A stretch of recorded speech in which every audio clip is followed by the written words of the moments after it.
මොකද රටේ වෙන සිදුවීම් බැලුවම වෙඩි තැබීම් බැලුවම ඒක ඔබතුමාලට අර්ථකථනය කරන්න පුළුවන් සංවිධානාත්මක අපරාධ කණ්ඩායම් අතර වෙන අර්බුදයක් ගැටලුවක්. හැබැයි සංවිධානාත්මක අපරාධකරුවන්ට නිදැල්ලේ ආයුධ අරගෙන රටේ සැරිසරන්න පුළුවන් නම් සංවිධානාත්මක අපරාධකරුවන්ට නිදැල්ලේ ආයුධයක් අරගෙන සැරිසරලා Tamanට ඕන කෙනාට වෙඩි තියලා යන්න පුළුවන් නම් එක්කෝ ඒක ආණ්ඩුවේ සහයෝගයෙන් වෙන්න ඕනේ. ආණ්ඩුව අනුදැනුම මත වෙන්න ඕනේ. එහෙම නැත්නම් රටේ පුරවැසියාගේ ආරක්ෂාව පිළිබඳව ප්‍රශ්නයක් අපිට මතුවෙනවා. අද කලාපෙම අන්තවාදය සහ ක්‍රස්තවාදය කියන කාරණයට අවධානය යොමු වෙලා. රටේ ජාතික ආරක්ෂාව මනින්න පුළුවන් රටේ තියෙන පුරවැසියාගේ ආරක්ෂාව වගේම ගරු සභාපතිතුමිය රටක් විදිහට අපි කොතරම් ස්ථාවරද කියන කාරණය. ඒක එක පැත්තකින් ආර්ථික සමාජීය සහ දේශපාලනික වශයෙන්. සමාජීය වශයෙන් දේශපාලනික වශයෙන් ආර්ථික වශයෙන්. රට බලශක්තියෙන් අපි සුරක්ෂිත. දැන් ඔබ තමුන්නාසලා බලයට ඇවිල්ලා අවුරුද්දක් ගත වෙනවා. රටේ බලශක්තිය අර්බුදයකට අපි මුහුණ දුන්නා. ඒ තුල ජාතික ආරක්ෂාව කඩන් වැටෙනවා. දැන් රිලෙවෙක් පැන්නම වඳුරෙක් පැන්නම රටේ විදුලිය කැපෙනවා නම් බලශක්ති සුරක්ෂිතභාවය පිළිබඳව ගැටලුවක් තියෙනවා. හැබැයි ඒකට ඔබ තමුන්නාසලා ගත්තු පිළියම කුමක්ද? මොකද්ද ඔබ ගත්තු ක්‍රියාමාර්ග? අලගොවිය ලුණු ගොවිය අසරණ වෙනවා නම් හාල් ඉඳන් වී ඉඳන් පිටින් යලා කන දෙන සංස්කෘතියක් හදනවා නම් අලගොවියගේ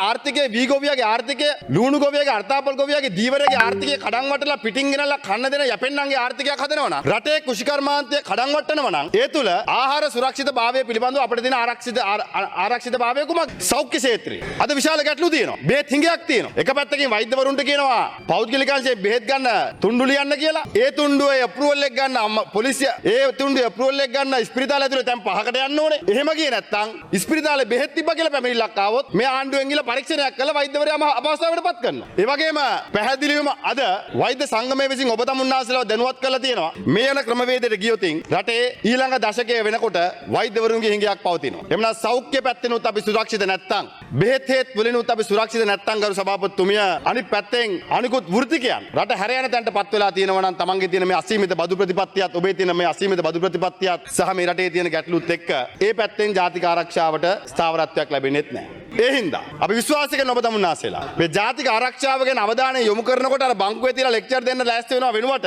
පැහැදිලි වැඩපිළිවෙලක් සැලැස්මක් එක්ක මේ හැම ක්ෂේත්‍රයකින්ම රට සුරක්ෂිතභාවය ආරක්ෂා කරන්න. බලශක්තියෙන් ආහාර වලින් රාජ්‍ය සේවයෙන් රට සුරක්ෂිත කරන්න ඔබ තමුන්නාසලා ඒ වක්කීම් ඉෂ්ට කරයි කියලා.